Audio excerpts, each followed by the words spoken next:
قربانی کا سلسلہ چل رہا ہے کہ جو لوگ قربانی کرتے ہیں دوسرے خاندان فیملی کی طرف سے، ایک ہے کہ کسی بندے کے پاس قربانی کی استطاعت موجود ہے، وہ تو قربانی کر رہا ہے، کسی بندے کے پاس استطاعت ہی موجود نہیں، اس کے لیے آپ نے وہ بھی عمل بتا دیا۔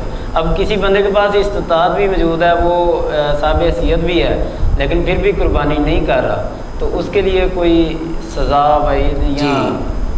رسول اللہ صلی اللہ علیہ وسلم نے فرمایا جس شخص کے پاس استطاعت اور وسعت ہے اور باوجود استطاعت اور وسعت کے قربانی نہیں کرتا، جی، فلا یقربن مصلانا، اتنے سخت الفاظ ہیں کہ وہ ہماری عیدگاہ کے قریب بھی نہ پھٹکے۔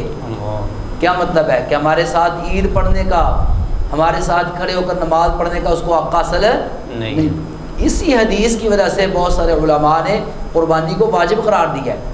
بعض علماء اس کو سنت مؤکدہ کہتے ہیں اور بعض علماء اس کو واجب قرار دیتے ہیں، اور میں یہ سمجھتا ہوں جتنے سخت الفاظ ہیں نا رسول اللہ صلی اللہ علیہ وسلم نے جو ارشاد فرمائے، وہ یہ تو صاحب استطاعت کے لیے تو قربانی واجب کی حد تک پہنچ جاتی ہے۔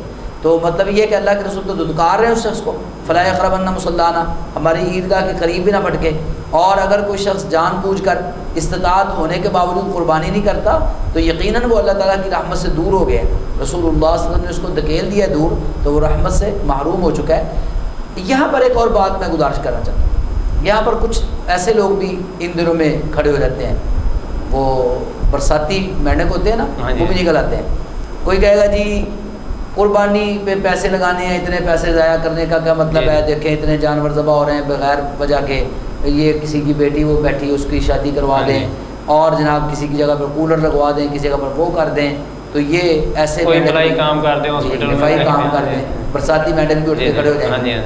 اب ان کو صرف تکلیف جو ہے نا قربانی سے، مہنگے مہنگے آئی فون کے سیٹ 3-3 4-4 لاکھ کے رکھیں گے، ان کو کوئی تکلیف نہیں ہوگی۔ یہ نہیں کہیں گے یہ مہنگا آئی فون رکھنے کے بجائے سادہ کوئی 10-20 ہزار والا رکھ لو، کام ہی چلانا ہے نا، تو باقی پیسے کسی غریب کی بیٹی کو دے دو، کوئی رفاہی کام کر لو، وہاں پر نہیں کہیں گے۔ شادیوں کے اوپر بے تحاشا اخراجات کیے جاتے ہیں، قرضے لے لے کر شادیوں کے اوپر جہیز اور جو اخراجات کیے جاتے ہیں شو مارنے کے لیے، وہاں پر کوئی نہیں کہتا بھی یہ کرنے کے بجائے یہ کام کر لو۔ تو یہ قربانی کے وقت یہ ایسی تکلیف کیوں ہے؟ اصل میں ان کو تکلیف جو ہے نا وہ سنت سے ہے، اصل میں ان کو تکلیف دین سے ہے، اصل میں ان کو تکلیف جو ہے نا وہ ہماری عبادات سے ہے۔ تو اس لیے کسی ایسے بندے کی باتوں میں نہیں آنا جو قربانی کا اجر ہے۔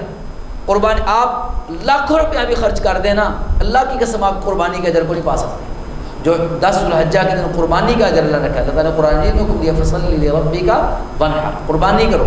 تو قربانی کرنے کا اور وذکروا اسم اللہ علی ما رزقہم من بہیمۃ الانعام، دو جگہ پر اللہ تعالیٰ نے یہ ایک الفاظ بولے کہ جو اللہ تعالیٰ نے تمہیں رزق دیا ہے اور جو بہیمۃ الانعام ہے پالتو چوپائے، آپ ان میں سے ان پر اللہ کا نام لو اور ان کو قربان کرو۔ تو قربانی کرنا یہ رسول اللہ صلی اللہ علیہ وسلم کی سنت مبارکہ ہے۔ بلکہ دیکھیں آپ اللہ کے رسول صلی اللہ علیہ وسلم عام طور پر جو آپ کا معمول تھا 2 مینڈے ذبح کرتے۔ کتنے مینڈے؟ 2، ایک بھی نہیں، 2۔ اور نبی صلی اللہ علیہ وآلہ وسلم نے ایک موقع پر 100 اونٹ نحر کیے ہیں، 100 اونٹ قربان کیے ہیں ایک دن کے اندر۔ تو اس کا مطلب کیا ہے کہ قربانی کو معمولی سنت نہیں ہے کہ جس کے لیے رسول اللہ صلی اللہ علیہ وسلم 100 اونٹ ذبح کر رہے ہیں، نحر کر رہے ہیں، تو اس کا مطلب ہے بڑی اہم سنت ہے۔ تو اس لیے بالکل ایسی باتیں نہیں کرنی چاہیے، اور قربانی والے دن قربانی ہی کرنی چاہیے۔ اگر اللہ نے استطاعت دی ہے تو قربانی پہ پیسے خرچ کریں انشاءاللہ۔